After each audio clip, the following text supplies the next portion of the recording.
This episode of Podcast Portugal is brought to you by expatsportugal.com, your trusted online community for everything related to moving to, living in, or investing in Portugal. What really sets Expats Portugal apart is its welcoming, knowledgeable community.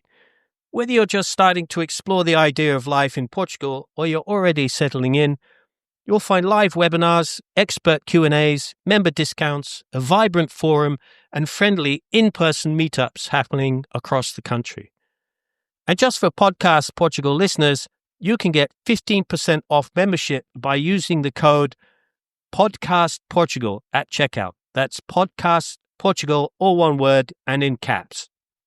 Visit expatsportugal.com today and start your Portugal journey with the support of people who've been there, done that, and are ready to help you do it too.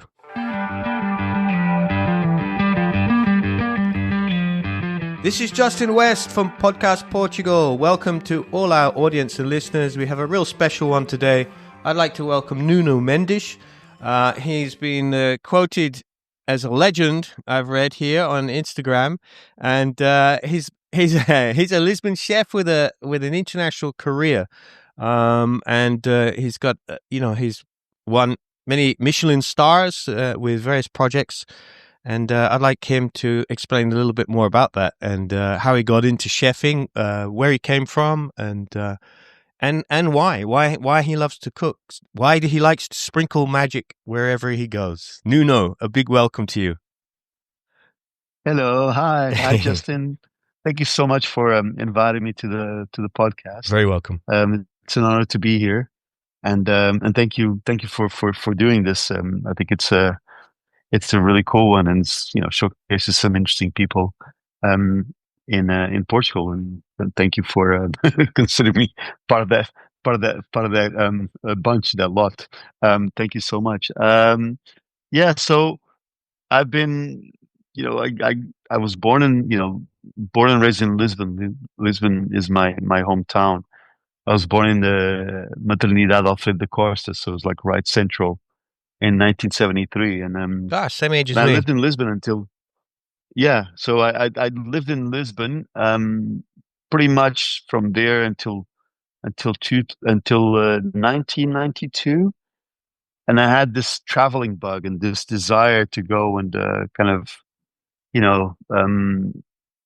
go out and discover the world and hopefully live in different places and find myself and find what I wanted to do with my life. And I had an opportunity to travel and to move abroad. So I grew up, went to school. I wasn't particularly excited about school or any kind of, I think school in Portugal at the time wasn't particularly exciting. The teachers weren't, at least the school I went to, I didn't feel like the teachers were kind of pushing us to get excited about anything. I don't know. It wasn't a great sort of period of my life. So I was a bit confused and I wasn't really sure where I was going to fit in. I didn't really like the education. I wasn't particularly bothered with school in general. I had some friends, but I wasn't super connected to anyone here or there in Lisbon. And at the time, I just didn't really know what I wanted to do with my life. And but I knew that I wanted to see things and I wanted to move on. I wanted to experience living in different places and just growing ties in different sort of communities. So it was I had an opportunity to go out, and I somehow I still kind of joke about this because in the very beginning of 1990s there was a pretty serious drug pandemic in Lisbon. And I keep saying this to when I tell my story to friends that I that I convinced my parents to get out, but I do feel like they could see everything was happening. They're like, it's maybe a good idea that you do get out. A lot of my friends got addicted to heroin, and a lot of a lot of my friends, had, there's a lot of problems in Lisbon. I was involved in a lot of. I went to school and I met some friends, and we started a punk rock band Okay. at the time, and then I had a space in my building. We had a little garage with a little room with almost like a covered room or storage room, and I turned that into a little studio. So I started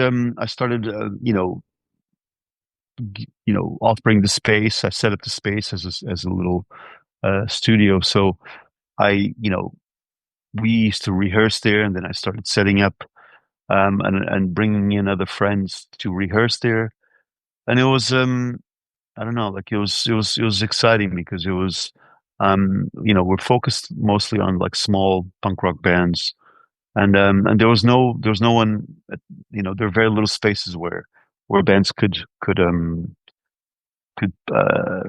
rehearse, and kind of like spaces they could use. And I didn't charge them anything. I just let them come in. They'd bring some of their kit. I would have some kit set up there, and we created a little community. And then we went on to organize some concerts. I met a guy that was quite ambitious. He became a friend of mine, and he was really keen to start a record label and organize concerts. And we started doing that together, and we ended up organizing some punk rock gigs, and we recorded some and some vinyl, some 7-inch vinyl, and that was it was interesting. It was perhaps it was a fun kind of part of my youth, my mid to late teens. But um, I mean, a lot of my friends, as I said, in those kind of circles, there's a lot of drugs going on. There's a lot of alcohol, and yeah, quite a lot of my friends got into heroin, and some of them, died, and Mm. so it was a beautifully artistic, creative movement that was happening in Lisbon and areas like Bairro, etc. But it was also a dangerous one, and kind of a one where a lot of the people are no longer with us. Yeah. Yeah. Sad. So it was I think I realized I used to play in this band, and I was my first originally I was a singer, and then I realized I was terrible at it. I was really shit. So I just decided, like, no, like, this is not for me. I love it, and I really enjoy the raw energy of playing live, and also like of going to gigs or seeing bands like rehearse, like, when they're just, they're really pushing to make it, and try to make their mark. And that's something that later on in my life I was able to sort of kind of take inspiration from to create something, which is the Love Project. Anyways, but so I left in 91, 92, and somehow, as I said, I managed to convince my parents to that I wanted to pursue marine biology. Oh wow. I used to watch, yeah, I used to watch Jacques Cousteau back in Ah, the yeah, in yeah. RTP2. Hmm. All some of my old Portuguese friends will remember that channel. Like, in the time when there was only two channels in Portuguese TV, and RTP2 used to have a documentary series on Jacques Cousteau, and it was just fascinating. The guy would just, the life of Jacques Cousteau was fascinating. He would just travel the world, and you know, go scuba diving to discover these amazing, species. And um, it was a really sort of a really singular, amazing life. And and I was like, that sounds like a fun thing to do. I'd like to maybe do something like that.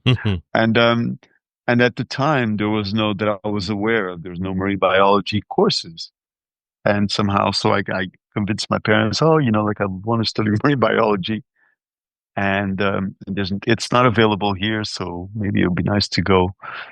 and find a place where there is marine biology, and then and try to pursue it.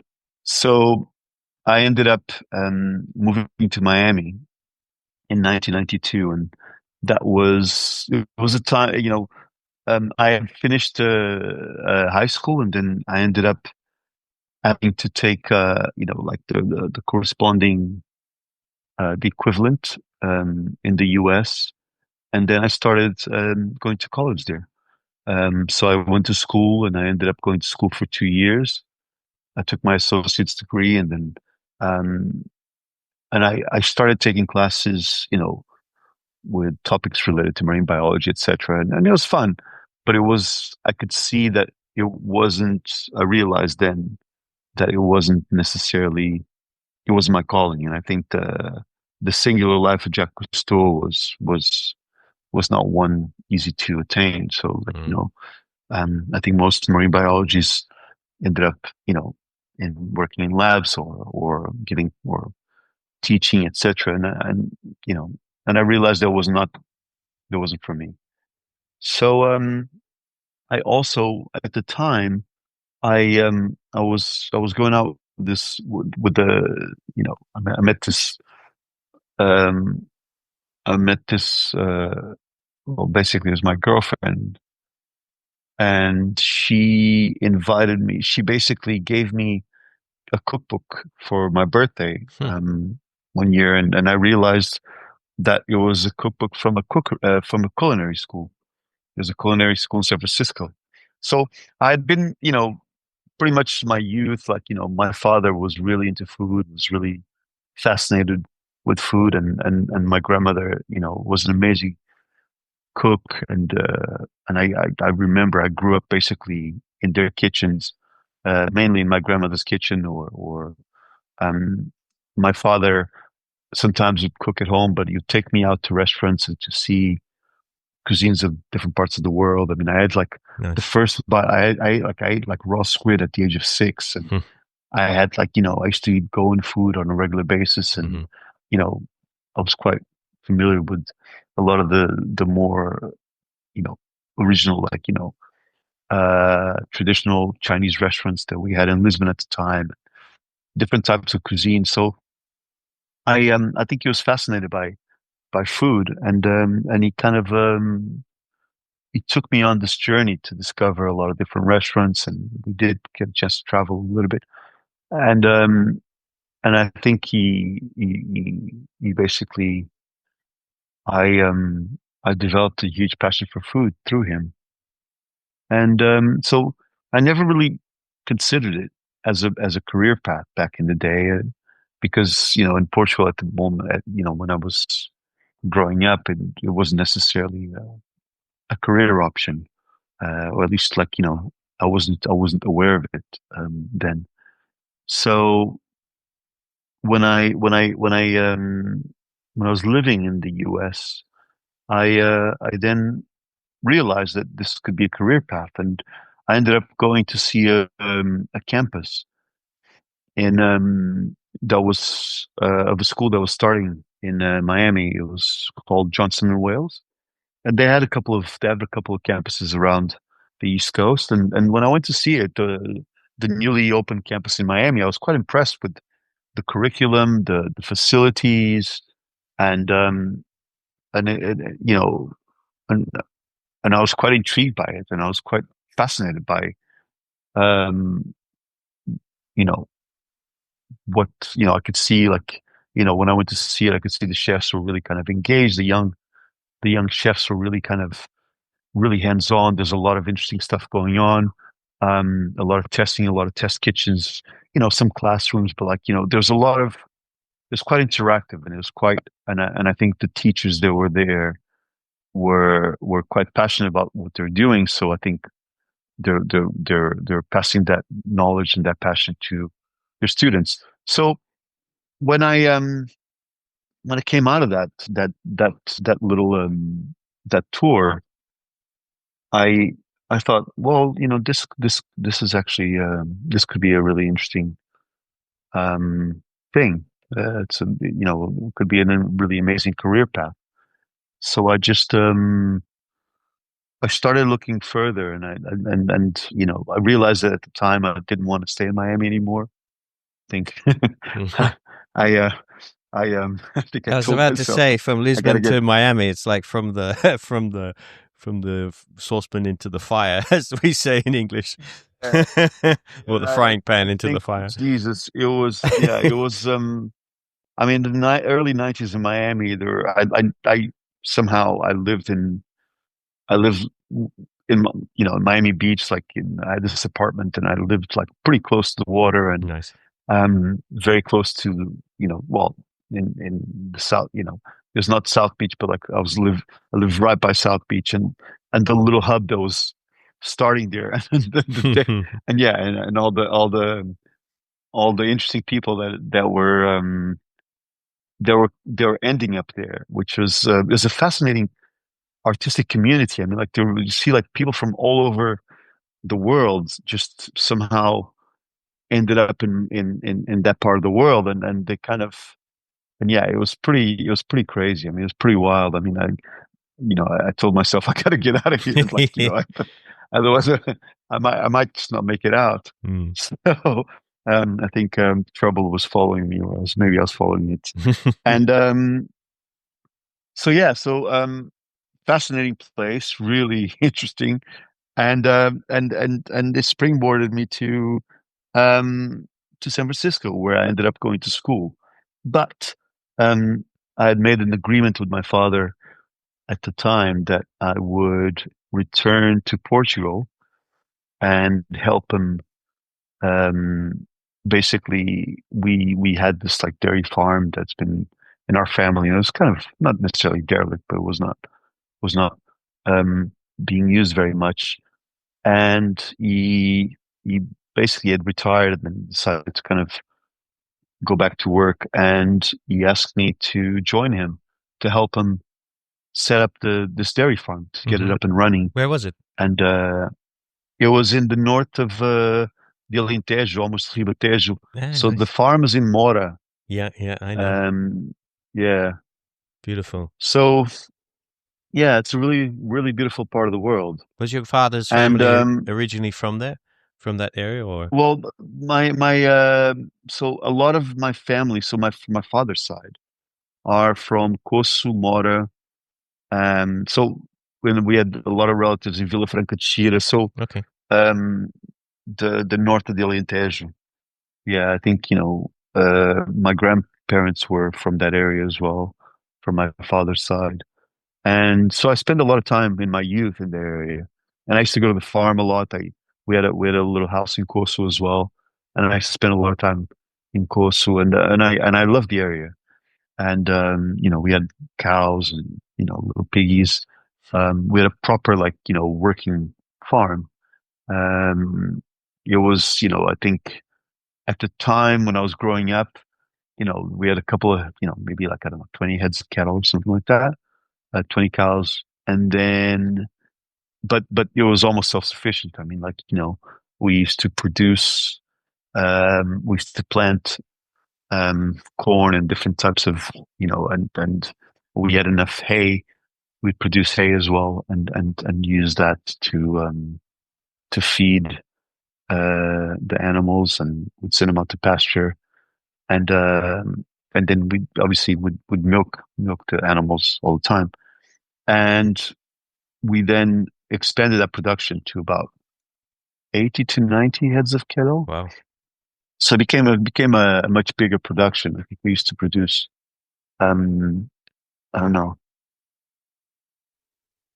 200, no more, quite a lot of milk, on a daily basis, and, I mean, yeah, each cow was yielding about 20 to 20 liters, like 18 to 20 liters of milk.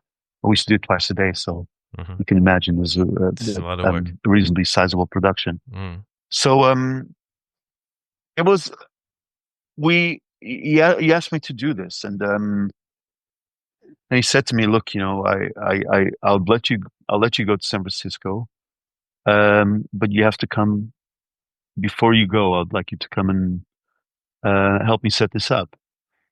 And it was a you know, real kind of defining moment in my life because At the age of, I must have been what, 20, 19, 20, Yeah, 21, something like that. 91, 92, And yeah, 1999. 21, I think Yeah. it was. And I was hating the idea. I mean, imagine like going from Miami Beach to to Mora and to Kosovo, and you're like, Yeah. fuck, I'm going completely the wrong way. What am I doing? What's going on here? Anyways, so that went completely the wrong way. But yeah, look, I mean, it was an incredible experience.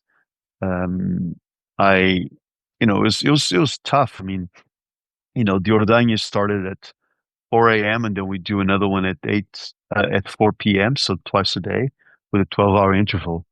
And it was not, 7 days a week. It's, basically, we should start our day at like 3:30, really 4 o'clock, 4 a.m. And then we'd go until 8 p.m., 8:30 at night. So, long days. And it was, yeah, the life of the country was incredible. But it was tiring. It was heavy. There's a lot of, we used to tend for the animals. We used to obviously, the milking process was happening daily. Then we had like, you know, pigs, we had chickens, we had goats, we had all kinds of different animals. We built like, I remember one summer we built like this crazy haystack that looked like a barn. Um, we built that thing ourselves, and yeah, it was an interesting perspective. And I think as um as someone who then pursued a career in culinary arts, it was fascinating to learn this, to experience this, and I think incredibly useful to then understand the cycles, the land. Obviously we used to plant a lot of stuff. We're almost self-sufficient, so we also had a fair bit of vegetables growing there. We used to plant, tomatoes. We had rice growing. Quite a lot of different things going on, and obviously animals. And we used to do the matanza of the pig, um, and and it was so it was a pretty sizable farm, and I was right in the middle of it, helping with whatever I could. So it's an incredible experience. I was really, I think I'm very grateful that I had that experience. And, it was not necessarily what I wanted to do at the time, but then I really, I feel like it was really enriching, and I think, Mm. gave me a different appreciation for things. And so I realized then as well that that was perhaps I guess my father knew that I was going to go and probably not going to come back. So I think he wanted to enjoy like one last sort of period, with, Bring you back to ground a little bit, sort of grounding you in the realities of uh, real life. well, yeah, and also like he kind of, I guess he knew that I wasn't going to come back. Mm. Once you go, you're probably not going to come back. So I think it was a chance for him to spend time with me for one last Nice. time. And I think, and that was really the case because I ended up going, not really coming back. Hmm. So, since then we never really, I saw him a couple of times and then he died. So it was kind of, I guess it was him saying goodbye to me. Yeah. Um, Beautiful. and, yeah, and it was, so it was beautiful in many ways. It was hard. I think, I was rebellious against my father, and I think that, so, I, at the times I resented being there. And then, so it was, yeah, it was, it was a learning time, period of my life. But I think it was also, one where I was kind of, I had my mindset, and I was, you know, hoping that this would be my career path, the one that I'd chosen to follow. But, there's always, uncertainty and insecurities, and I guess I was trying to get myself psyched up and ready for that, for the Mm. next step. It's important for So it youngsters, I was, think, isn't it, to sort of do lots of excuse me, sorry? it's important for youngsters to do a lot of different things, and whilst you're at that age, just to experience Yeah, different ways, different disciplines, and I think certainly like doing the milking and those that type of schedule is going to train you very good for being a chef. yeah, 100% shit. I mean, I Yeah, didn't complain. yeah, Like I really never really complained much in the kitchen. mm, And I think, I think or anywhere else really, I don't think I'm a complainer. But, but yeah, it was, I do like, I now have children of my own and I understand how invaluable it is to let them go and kind of like to give them the time to discover themselves rather than just go straight into like, chase their, unless they have real academic ambitions, I think. mm, Let them just wander the world, see the world, and figure out what they want to definitely. do with their lives, and then give them the time, hopefully, to discover that before they engage, before they immerse themselves into whatever they want to choose. Hopefully they want to choose So, something as well. That's the other thing. sorry. Hopefully they want to choose something as well. That's the big this the big sort of worry that I have, that your child never gets really into anything. They go and experience a bunch of things, and then they still don't know what to do and sort of drift around. Maybe that's okay in some ways, but Uh, I would like them to be passionate about something. yeah, yeah. No, I hear you, and I think honestly, I really think that if I wasn't, I think I really fell in love with my career path, and I think that really helped me. But I don't know. Like, I mean, I never really had passion for anything else other than that in Mm, terms of career. So I guess I'm very fortunate that I've experienced this. But and I would wish that on others, and I would like my kids to maybe one day discover that. I mean, I guess just giving him as much exposure as I can, and giving him the time and hopefully the opportunity to go to and to see different things, and not to pressure them into finding a path. Maybe it will be the way for them to get there. I don't know. mm, I'm still working mm. on that. Yeah, I guess it's a work in progress for everyone. yeah. But yeah. So when I moved, I then finally moved to San Francisco. It ended up being longer than 6 months. It ended up being much a bit longer, and then I met someone that I fell in love with, and it was a hard, again, once in a while. I mean, I had all my friends in Portugal. I fell in love with someone, and I had to pick up and leave and go. And I was quite strong-headed, and I was like, no, I just have to do this. I have to do this. Mhm. Oh, you fell in love with And somebody in Portugal, and then you had to go back to San uh, Francisco, or the other way around? yeah, no, like I mean, so while I was working at the farm, I Hmm. ended up meeting a girl that I really fell in love with Oh, wow, in at the Alentejo, time. really? No, no, no. So in the weekends, I used to come into the city. So Ah, like I you was like, cheated.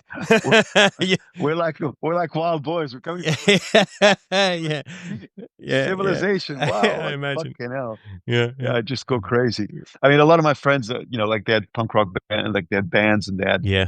and I used to go to yeah. So like we had a lot of friends in town. So shit, the weekends were pretty intense, and they're fun. They're fun.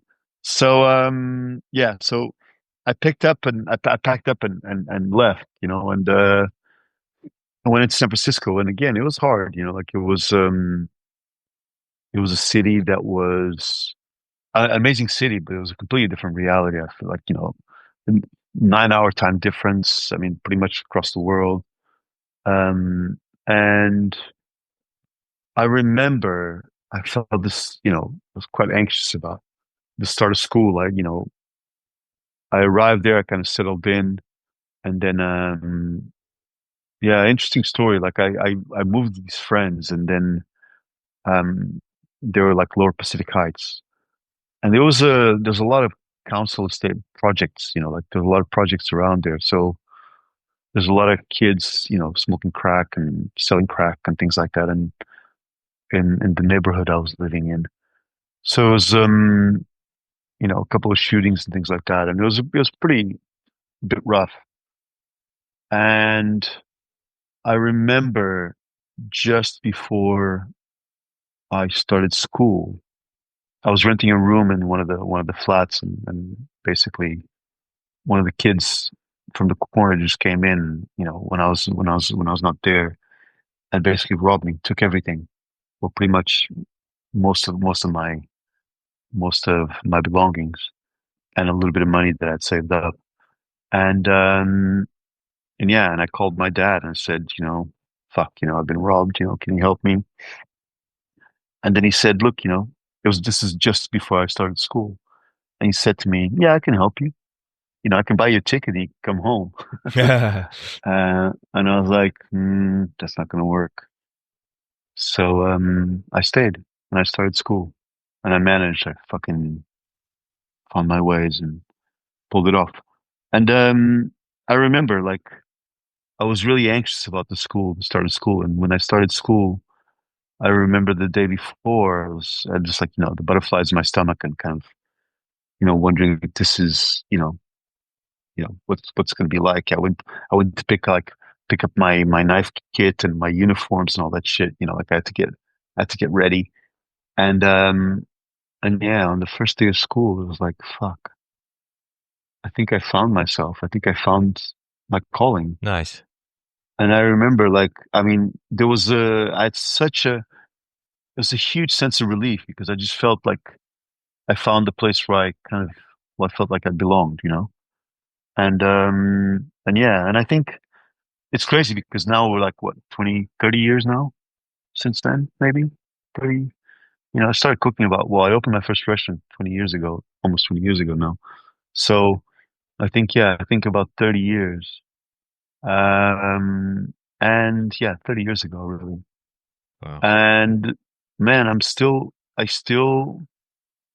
incredibly passionate about what I do. I still love the career path that I've chosen. I've never, even through COVID and some of the shit times shit times that I've gone through in my life. I've never questioned that Mm. decision. I've always felt very confident that this is what I wanted to do and my passion for it. And sometimes you fall and you hurt yourself and you got to pick yourself back up again and go. And I really never in any of those circumstances, never ever questioned Yeah. or my passion for what I was Never doing, had any doubt. my love for the career path. Yeah. Never doubted that. So it's some I'm really really lucky with that. I Yeah. think it's I think, I'm very fortunate that I've had that experience in my life that I found that I've been that you know sort of confident and happy with the career path that I chose yeah. and that Do you think that, and I that's think given it's a, me a recipe for success in life, maybe. It's that sort of, I don't know if it's your discipline to the uh, process or the fact you love it and enjoy it so much that you're able to deal with all of the other shit and just be able to continue to focus on that path.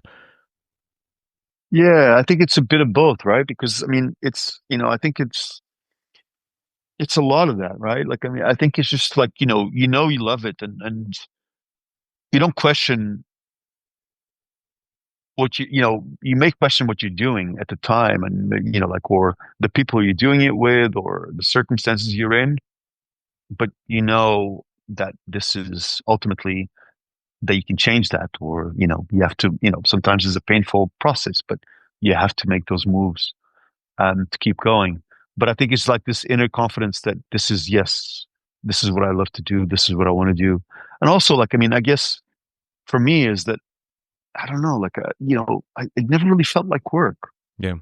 That's I mean, important. like, like, and I mean, like, and I never clocked in or clocked out. I guess I'm always on, right? I mean, even now, I'm still always on. Scary, Mm. scary to think like that, but I'm always clocked in, you know, and you just don't clock out. But I love that. I don't Mm. mind that. You don't And I get think you that don't get that distracted allows, by anything else. It's a sustained passion. Is there any other sort of things you think, I wish maybe I could do that a little bit more or that or that other? You don't get sort of yeah, tempted. oh, fucking, I'm lazy. Like when it comes to other things, I'm lazy. Okay, good. Kind of just like, oh, fucking hell. You don't have to learn a I'd new love to thing. take up like proper like new things, but it's just like, oh, fuck it. Can't be Yeah. bothered. But then, but look, but I'm, at times I do then go on to these. Hmm. But yeah, I think I never really questioned or was bothered by the time or the energy or, I always like just wanted to continue, happy to Hmm. continue and do more. Never really bothered me. Well, So I think that's probably, if anything, I think, that's the recipe for success. I mean, fuck, I mean, I remember when I started, I mean, in certain jobs, I was shit at it. That was the worst. I looked around me and like everyone's much better than me. And I was like, just stuck with it and just fucking kept going and try to be better and try to, not to beat them. I'm not like that. I'm not competitive like that. I was just fascinated by what I had around me. And I was just had this like passion, desire to kind of push myself to be better, but not, yeah, like not to be better than anyone, just to know more and to do things better and to, I don't know, and to continue and to learn, continue to learn and grow. So yeah, so the school experience was quite fun. Yeah, I mean, like, but obviously the terms of a school commitment are not the real life terms. I mean, basically, in one way or another, or someone is paying for it, So, hmm. so you're having a time of your life, but like, but you know, the terms of it Hmm. are not They're real life terms. conditional. You're the one paying. Yeah. You're paying someone to fucking say something to you, to teach you. Hmm.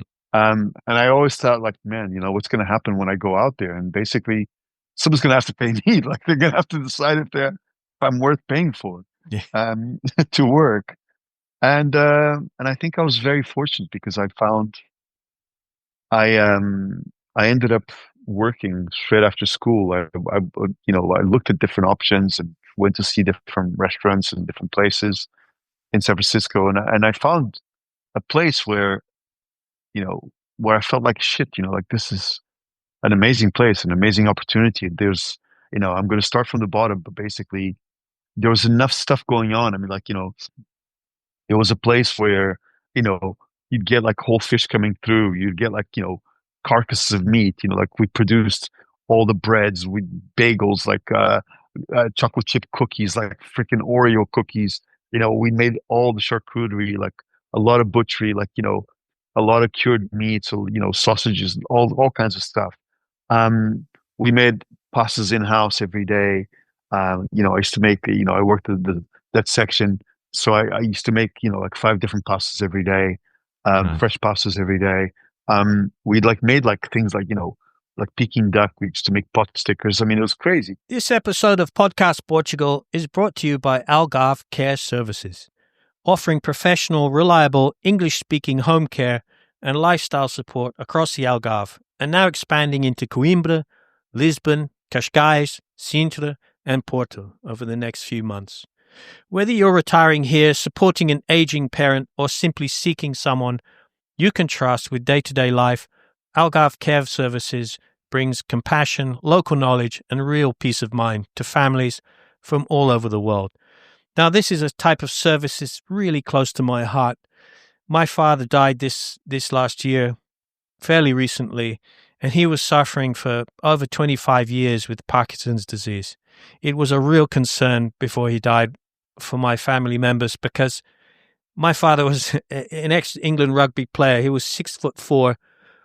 Although he'd lost a lot of weight, my mum used to say to me, how am I going to move this guy out of bed?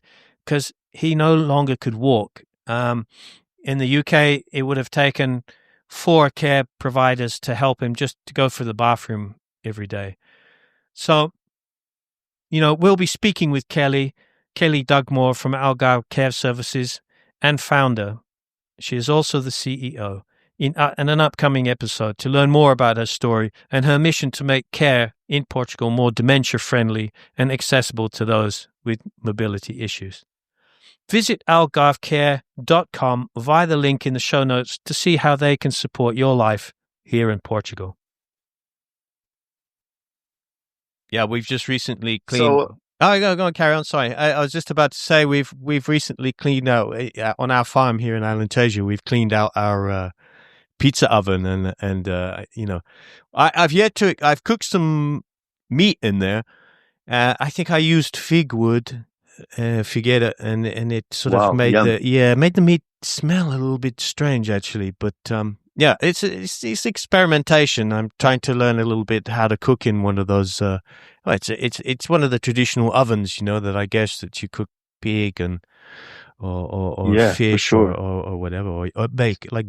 And a lot of times, like, we used to leave, we'd use, the pizza oven pretty much throughout the day, and we'd keep throwing wood logs at it during the day, and then basically as it would cool down. So at the end of the night, we'd basically put our, sort of like, maybe like a joint of lamb or a whole suckling pig or things like that, like a butterflied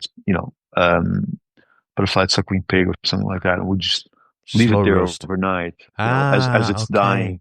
So that's what And I'm doing basically, so wrong. it's just like, yeah, so like, so the heat, so it basically, it's, just before, you put out, obviously you take, the fire starts dying down, and you basically put it in there and then just like let it sit overnight, and in the morning typically Okay. it's quite nice. It just, because it slow cooks, it Okay. gently Okay. cooks, like, as the temperature keeps dropping.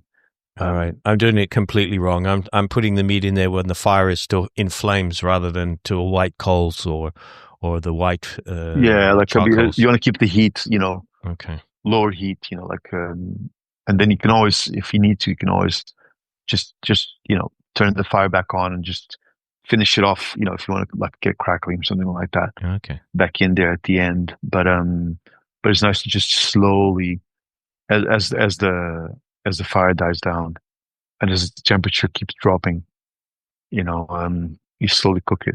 It's Cool. better. So Cool. yeah, so in California, like, the so the restaurant I worked at, it was called Postrio, and in the mid to late 90s, it was a real kind of real destination restaurant, a really really busy restaurant um, in San Francisco, and it was Wolfgang Puck's outpost in Northern California. He had made, you know, name for himself in LA. He opened Spago in LA, and that was a pretty big restaurant then, Spago on Sunset, and then he opened Postrio in San Francisco. So I was basically working at Postrio, um, and it was fascinating. It was a real real great, amazing learning experience. I mean, we had some really high profile guests. I mean, we used to do like 400 covers a night, two to 300 covers for lunch. It was like, breakfast was busy, the pizza oven, which is in the top floor, it was like and the bar was rammed. I mean, like, it was busy. So you just really, we had a pizza oven and a grill, and we just cracked on. Like, it was just two of us, Wow.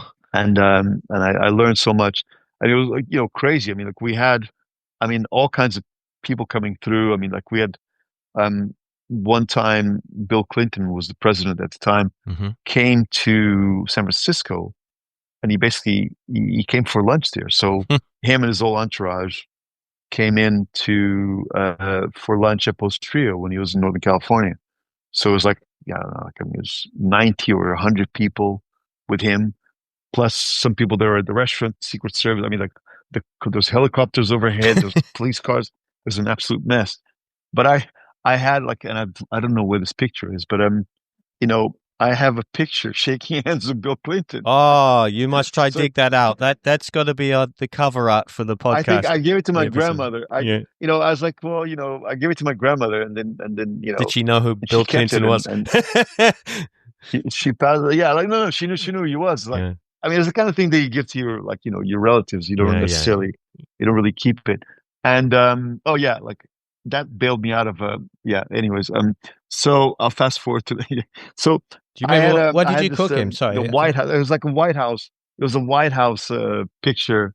Yeah. Like the white. They he basically like he shook hands with everyone that he walked. He Yeah. walked in, like with a photographer, and then we all got pictures with him. Nice. And then many years, well, some years after, like when things were complicated in North America, and I had to get a stamp on my passport because I was waiting for my green card to arrive, and he wouldn't, and I took that picture to the to the Ah, interview. really? Brilliant. And I took it, and the guy's like looking at it. You can see it was like, oh yeah, you cooked for Bill Clinton. I was like, yeah. And I don't know if that helped, but somehow I got a stamp on my passport again. Like, Oh, and it's like, really? I yeah, hope oh, it was you know, obviously a Democrat. your green card is Of accepted. course. Like we're gonna give you a green card, Of course. which never arrived in the post, It anyways. never But did. No, really. anyways, no, it was post 9/11, so it Yeah, was very different. things changed. So anyway, so yeah, San Francisco. And that was, look, I mean, it was incredible. I mean, I worked a lot of different, basically from the pizza oven all the way to different sections of the restaurant, and I learned a lot. I made a lot of friends, and I really, I just felt like a second home, like or second school, really. I feel like I learned so much from them. I mean, like I used to make sauces. I used to make the Peking duck, the pot stickers, all kinds of, I used to make gnocchi every day. I used to make different Mm, types of pasta, cannelloni, ravioli, like everything. Mentioned charcuterie. Like it was huge. It was like an amazing and incredible school. So I stayed there for a very long, well, 4 years. I think it was almost 4 years. And then at one point, I was getting the traveling bug again. I was like, well, I got to get out of San Francisco. And Wolfgang Puck had opened Stago Beverly Hills, and I had friends. A friend of mine was from LA, and so I went to see her a couple of times. I went to her house, and I went to see the restaurant, and I was like, I don't know. Like I was thinking about moving to Venice Beach. This is like '99, and it just wasn't. I don't know. Like I just didn't. I don't want to live here. mm, This is not mm. for me. And my friends happened to be in New York, so they said, "Hey, look, we've all my friends that had this band in Portugal. They all had moved to New York because they're trying to get their album signed in New York and get it sort of like covered internationally. So they say, hey, look, we're all in New York. If you want to come in, you can stay with us. So I packed my stuff and hopped on a plane and landed in New York in August of 1999. Uh, that's it. Nice. And then I started, yeah, moved to New York. I lived there for a while, then, met a girl and, ended up moving with her. And yeah, I mean, was there, worked with Jean Georges, which was a really interesting experience. And, I ended up somehow, that's how I managed to come back to London. So yeah, I was in New York, until 9/11, and then things got pretty ugly in New York. So I left, Mm. moved to Santa Fe, lived in Santa Fe for a while. And while I was in Santa Fe, I managed to get I applied for an internship at El Bulli, and I was accepted. So I was in San Francisco. I was in living in Santa Fe time, and I received an email from El Bulli saying that I was accepted for the internship. Nice. So I moved to.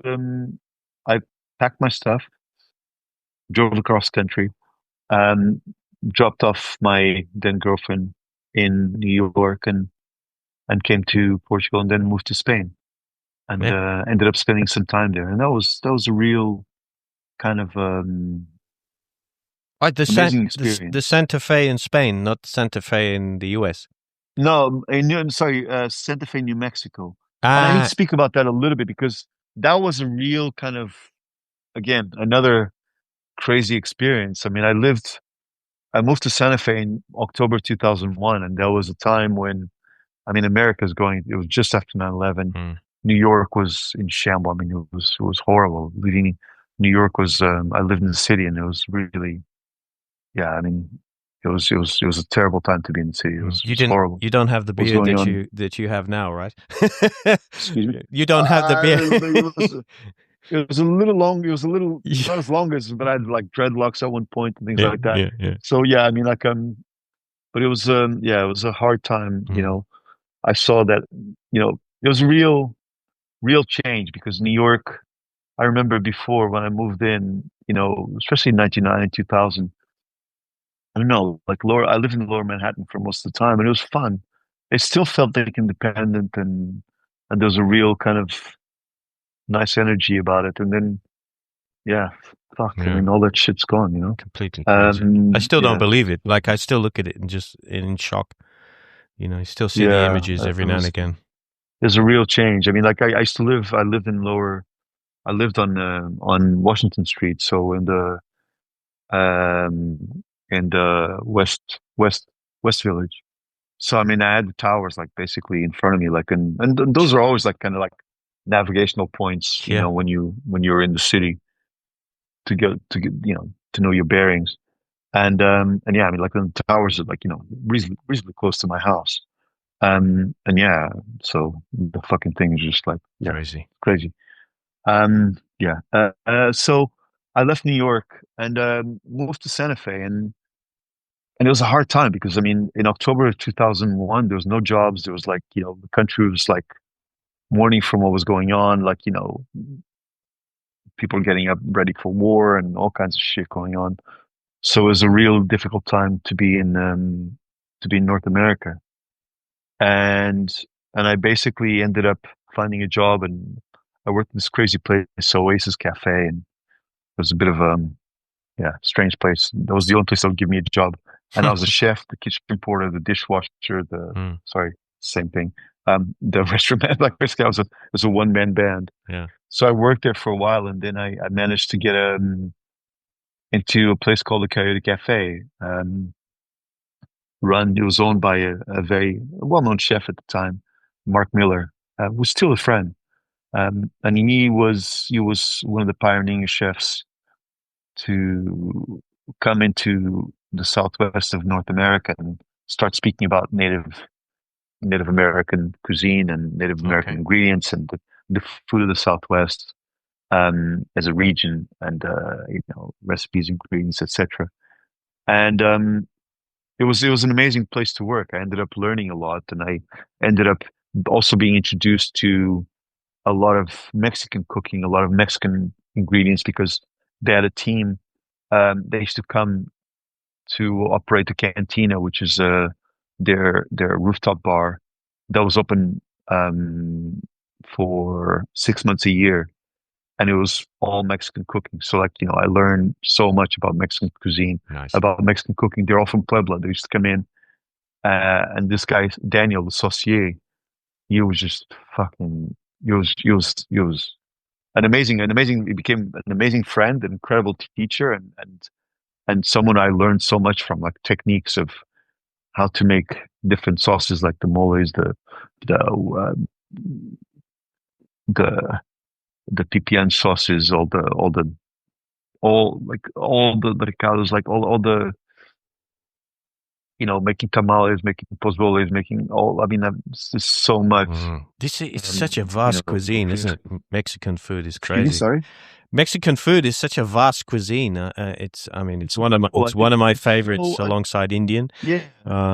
Yeah, it's Yeah, no, no, crazy. and I think if you take Mexican cuisine and you really, I mean, it's incredible because you have like so many regional differences, and it's so complex. There's so many layers. There's so many things going on. There's so many, you know, every different region is completely different. The way they use their ingredients, from the Pacific to the coastal of the Caribbean to the like the food of the interior. I mean, like there's so many regional differences, and so diverse, and so many techniques as well. They're really interesting. And I feel like a lot of people don't really understand. I mean, like, the sauces, the ritual making sauces, like toast all the spices and Mm. toast the ingredients, and then you make the sauce, and then you refry it, and you like, use the dried chilies and use the fresh chilies. You hydrate some, and then you roast some, and then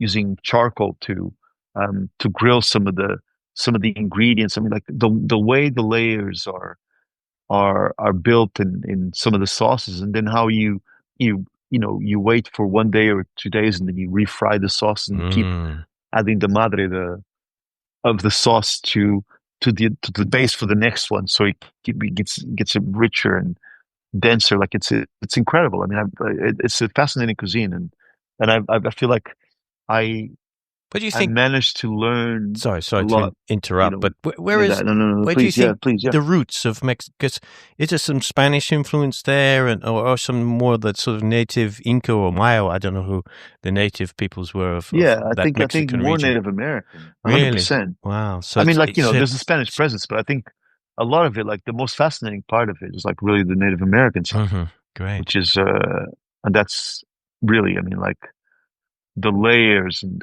the style of cooking and the ingredients as well, and how the treatment of the ingredients, is done. I mean, it's fascinating.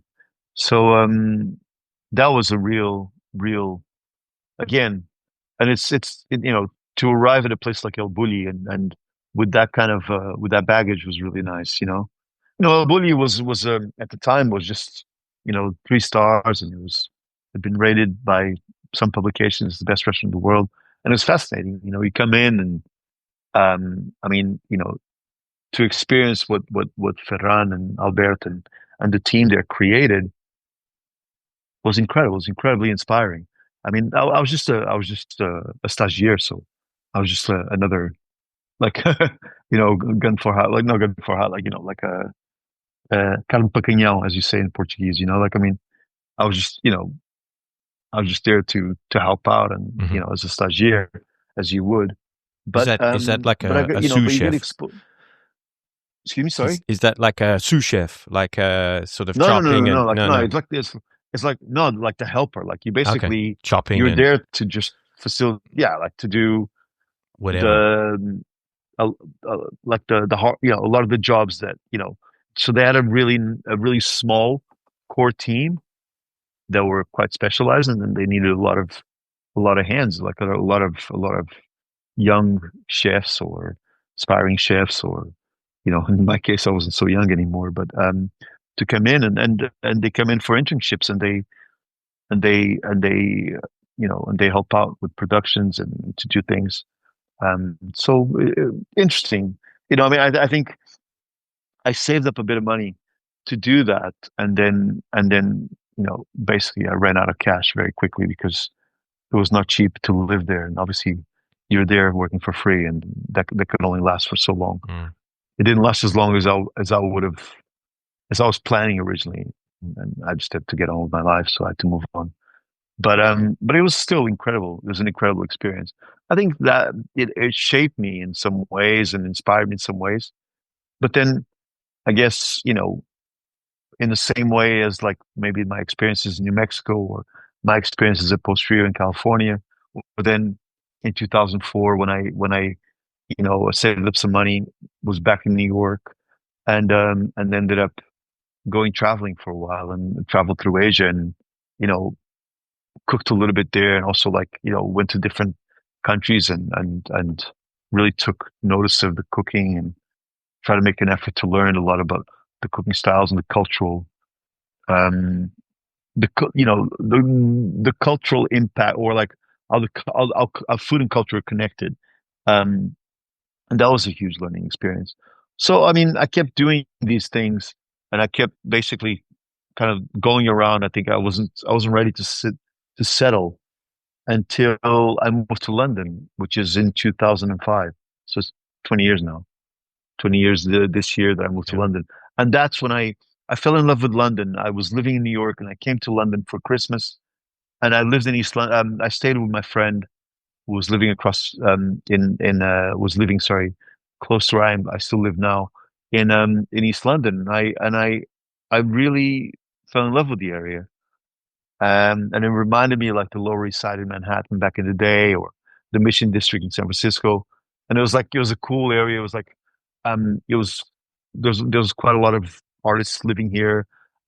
There's a lot of young kids. There was a lot of stuff happening, quite culturally diverse. And there's a lot of space to do stuff, and it's still cheap. So I fell in love with East London, and I moved here, and that's when I I kind of said to myself, I'm coming, I want to move to London and open a restaurant. Um, it wasn't easy to get going, so I had to basically, we can't just like, for me, I couldn't just open the restaurant like that. Obviously, I didn't have the money to do it.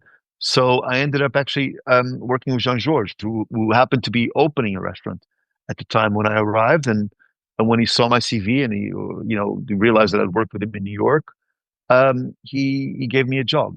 Oh, by the way, I think it's really interesting to say, fucking hell, I worked at Trump Tower You want to in say again? 2000. I worked at Trump Tower. I worked for Donald Trump. Ah, no Fucking hell. way. I didn't know that. Dang. So Jean Georges' restaurant was it was at the Trump Tower Oh, in wow. Columbus Circle. I worked for Donald Trump. Unlucky. Or Fucking hell. lucky, whatever. And I cannot find, I mean, somewhere like in my travel shit, I have a card. I have those employment cards, and my hair was dyed yellow, dyed bleach blonde at the time. I had like all kinds of stuff going on, and it looked like yep. And it says like Trump Tower. So I was an employee of Donald Trump at one point in my life. Brilliant. Yeah. That could also be a Anyway, nice so yeah, album cover. I know. Like if honestly, one day I never actually looked for it, but I do need to look for it. Yeah, I need to see if I can find that thing because it would be funny. yeah, And if I do, I'll probably post it somewhere. yeah. Um, I'll wait for a special occasion to do that because I think that would be a nice one, at least for me. Anyways, so yeah, I think at that time, I ended up working, helped Jean Georges open this restaurant, and I'd stayed there for a year and a half. And then I had a crazy, you know, as a, I started looking around and seeing what I wanted to do, and I had two sort of kind of opportunities that happened pretty much in tandem. I had a really famous sort of, you know, British operator, London operator, offer me a position to open a restaurant in Trafalgar Square. And it was like, he had serious backing and he had Wow. this kind of like, like, oh, maybe we can do some, there might be like a chance to do this and that, and maybe, scale and TV and etc. And then I met this crazy guy. We basically just taken out a lease on a pub in Hoxton Street in East London. Hmm. And it was like one of the old sort of like gangster pubs of East London. There Yeah. was like, there was like shootings in there, all kinds of stuff happening. Back in the day, Cray brothers used to hang out there. And yeah, and to be fair, the guy in central London was ready to pay me a fair bit, and the guy in East London really could only afford a certain amount. But I was like, well, that sounds more like what I want to do. So I opened the pub. I opened a pub in Hoxton Street, and that was Yeah. amazing. Called Bacchus. It was my first restaurant. I'm incredibly proud of that. Bacchus. It was a crazy, crazy moment. I mean, wild. I mean, wild place. Hoxton Street back then, and East London back then. I mean, like opening an operation with in an old pub with a little bit of ambition was was pretty wild. It was pretty crazy. We had all kinds of shit happen. I mean, from people coming in and stealing people's phones, and kids throwing stink bombs, setting bins on fire, getting my bike stolen pretty much on a bi-weekly basis, something like that, or some kind of part to my bike. Yeah, so that was a pretty crazy moment, and that was I guess that really defined me, like because that was a place. It was quite free. Bacchus was, people used to say, a friend of mine, it's like fine dining and trainers, right? Like, like, and I hated the expression at the time, but it does make sense. It was basically we brought this kind of menu and this kind of sort of approach to hospitality into an old pub, and it was reasonably elevated, but it was also quite playful. And I think it was interpreting or kind of in line with, I think, inspired by what was happening around us, like in terms of like the artistic edge of it, the the the kind of like the roughness that was still, I mean, was still happening. Quite a few friends of mine come from, or people, sorry, patrons rather. They would come, and now some of them friends, they used to come from different parts of London. They're like, oh, like, I mean, where the hell are you? Like, I'm a bit Yeah. scared, like, I mean, is this safe? can you open the door? Like, like I'm gonna come in my car and some people got mugged on the way in or the way out. All kinds of shit used to happen. But yeah, but I don't know. Like, I mean, I guess, people liked it and we liked it. We had fun. Yeah. Did you serve? It didn't last long. No. Did you serve Sorry. pickled eels? It's a famous East London dish, right? From the eels from the Yeah, so we Thames. had an eel shop. We had a Ah, pie, no way. eel and pie shop Yeah. across the street from us. It was really cool. I mean, one of the original eel pie shops is still there on Mm. Hoxton Street. I mean, a lot of the businesses have changed hands here and there, but that one stayed and still Wow. there. I still recommend it. It's freaking awesome. And yeah, so like I mean, we had I don't know, the restaurant started to get, a lot of recognition around locally as well. I mean, it was amazing. I mean, it really kind of, I guess, it set me off, right? Because it allowed me to then, it opened the door to a lot of different possibilities for me. And I think I was able to, with that restaurant, to kind of create something. And say like, this is what I want to do. And it was rough as hell. I mean, it was like, you know, I think I've grown, I've learned a lot more since then. But I still feel like that kind of, I was able through that to kind of say, this is the way I want to cook. And yeah, and since then, I mean, I still have friends that come to my restaurants now in Portugal that still, they're like, yeah, well, I used to go to Bacchus or used to go to the Loft Project, etc. So yeah, so that was 20 years ago. So in 2008, there was obviously the crazy financial crisis, and it was down the street from us. It was like Liverpool Street, obviously the city was completely decimated, and yeah, we closed. But then I always say, like, you close the door, you open a window, right? Yeah. And then a friend of mine said, well, make sure you have, it's on the ground floor. The wind's on the ground floor. Yeah, Bring or a a big rope. fucking ladder. Otherwise, or some sort of. Anyways, so look, it was a shame. I was sad to close Bacchus, but it just wasn't stacking up at the time. But then, I opened the Loft Project, and that was probably like one of the most incredible projects well, I think one of the ones that I'm the proudest of doing, which is the one I opened the restaurant in my house. I said, fuck it. Like, I mean, I don't want to take out a lease and, I don't have the money to do that or anything like that. So I basically had a nice, like sort of a warehouse space here in Dalston. I opened it and I opened the Loft Project, and there was a restaurant in my house, and I started inviting people Excellent. to come in 3 days a week. And yeah, like it became a real kind of, talked about spot. Mm.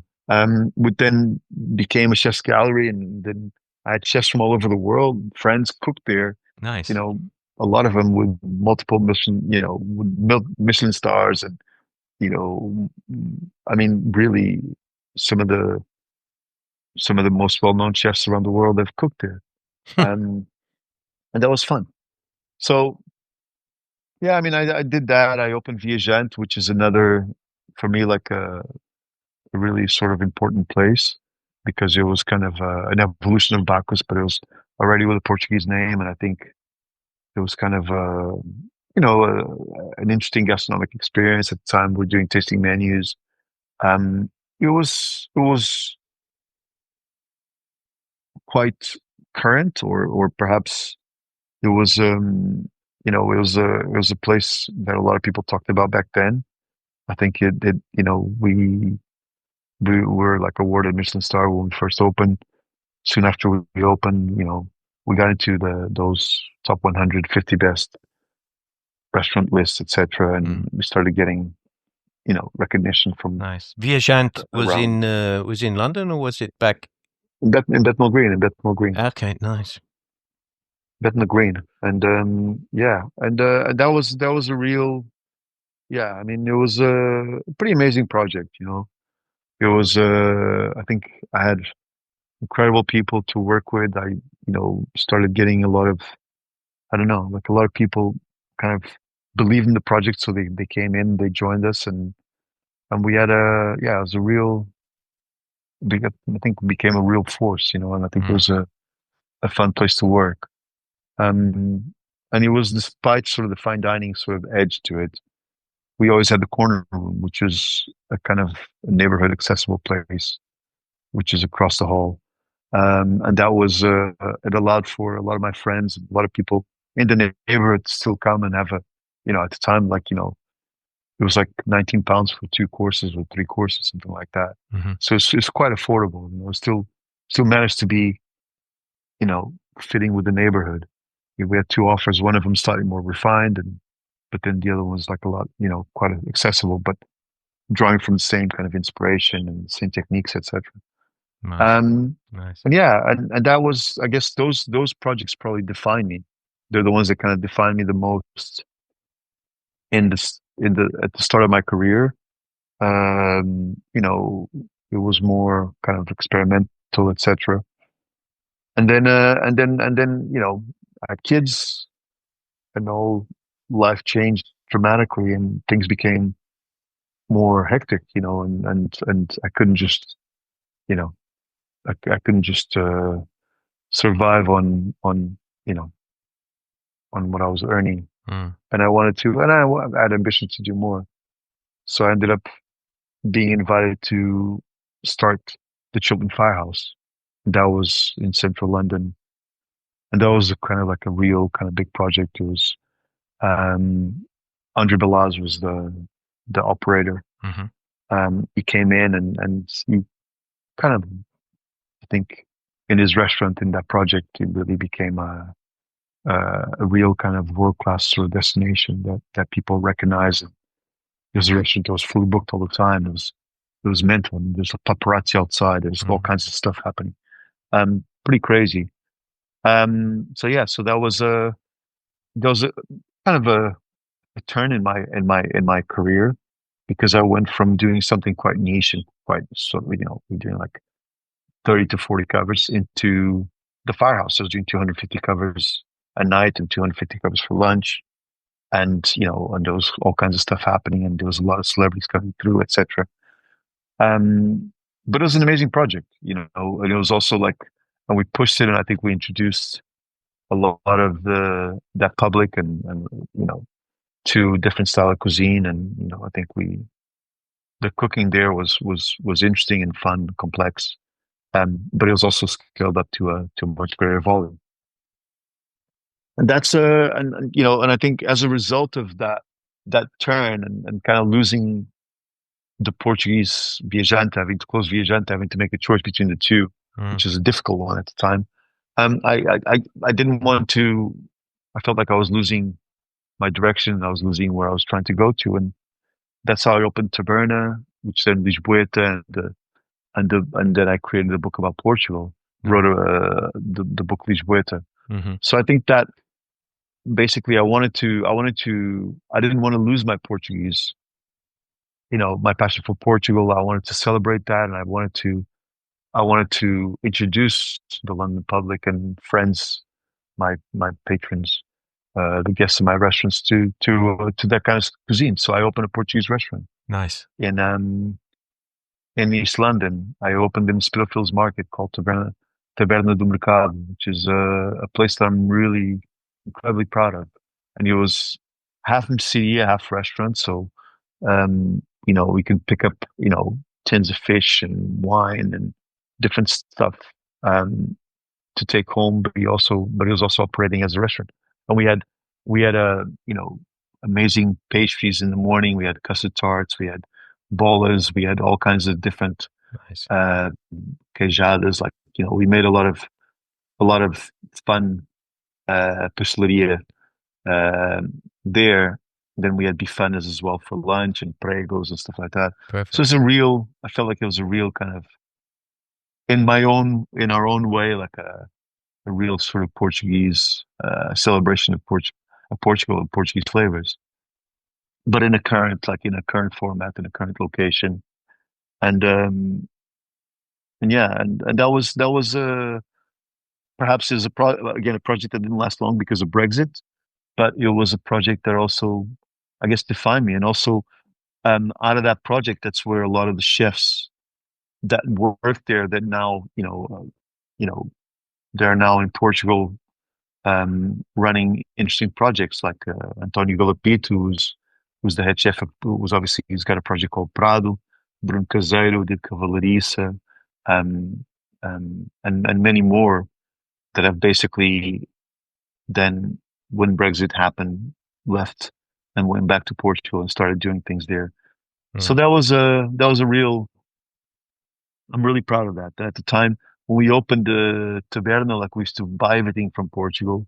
We used to get fresh fish. We used to get, Nice. I mean, incredible wines. We started working with um, a lot of our friends, amazing wine producers, and showcasing, a lot of things about Portugal. And I think that really put Portugal on the map. It was really well received by press and clientele, and we're quite busy up until Brexit, and then kind of really felt the change. Yeah.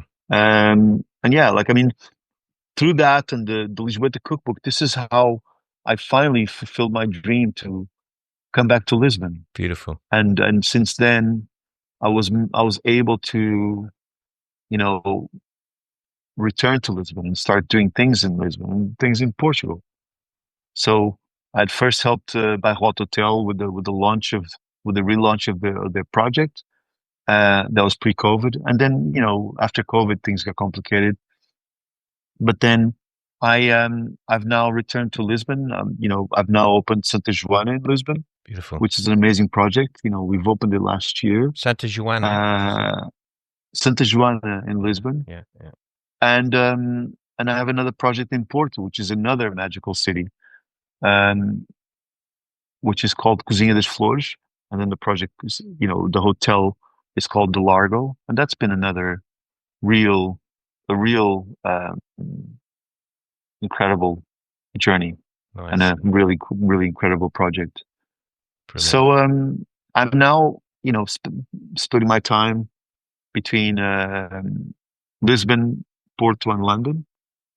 I've opened Lisboeta here in London. So after COVID, I wanted to keep a Portuguese restaurant in Hmm. London, so I opened Lisboeta. And Brilliant. and yeah, basically I've been this is what I've been doing. I mean, I'm Lisboeta closed now, so Hmm. just 4 years, and but now I'm going to take the brand. I want to try to take the brand to different places. I want to try to do things different places in London as well. I have a couple of opportunities that I'm exploring in London. Brilliant. Um, but I want to focus my energy in Lisbon Yeah. and in Porto, Nice. and maybe do more things in Portugal. Nuno, it's been a real delight speaking with you this morning, and I really look forward to visiting one of your restaurants for sure. How can people follow, firstly, the restaurants and where they can find out a little bit more about where they can find them and book? Also, how they can get hold of your book, the Lisboeta.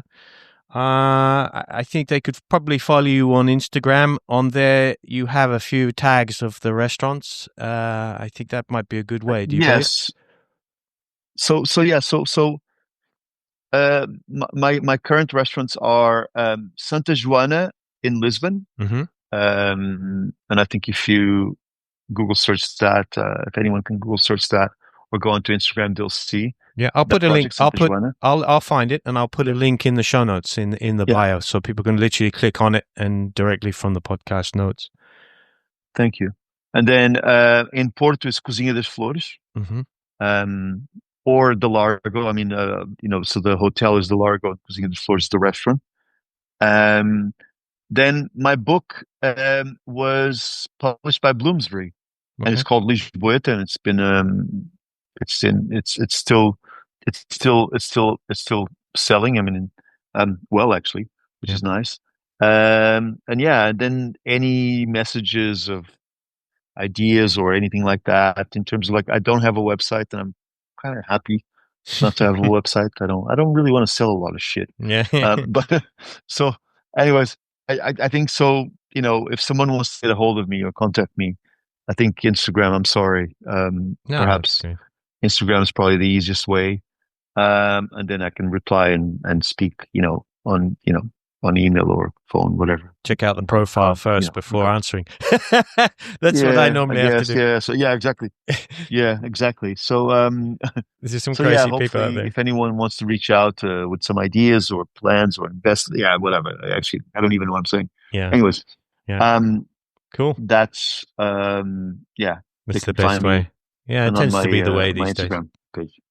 Man, it's really cool. I really love to. I didn't actually, to be honest. I have to be very honest with you. I didn't do too much Google search on you before this podcast. So, and sort of well, I'm experimenting I've been a little around bit. for a while, man. I got a long Yeah, well, you're exactly the same age as me, and like I kind of like I'm trying a new approach whereby I come into an interview with somebody sort of fresh, and I know just a tiny little bit, and then the story unfolds, and I'm just like, wow. And that's why you don't hear me say very much, because I'm just spellbound by the tale, and you see similarities in each man, other's there's so many other stories. stories, but like, bloody Yeah, hell. yeah, It's always fun is. though. Like, look, I mean, look, here I am, like, 52, laughing about it, and still, we proud can. of where I've been. When we get to I have a lot to 52, learn. we can. We look back at our life and we accept the some of the crazier things that we did and some of the mistakes we do, and we sort of look back on it and think, okay, but that helped me. We become more wise. I learned, We become more wise. And I've learned a lot, and I'm still learning, and I still feel I still have that joy de vivre, Like, I mean, I'm still excited about life and excited about doing things and kind of hoping to well, it certainly comes through from your story, that passion for both your career and your food, and the passion about life. And I think food, life, it all, when we go to your restaurants and eat your food, it all is evident, in that celebration of life. I think it is. I think a lot of my friends, a lot of people that I've connected with over the years have said that they said that they felt a connection between myself and the story, and it's not just food on a plate. There's I think there's more than that. So hopefully that's something that makes me feel happy and proud about. The most precious things in life are always built on stories and a history, and I agree with you fully there. And an emotion and in a journey. We don't get to this point. Exactly. We don't get to this point without going through a few things. Oh, Nuno, thank you.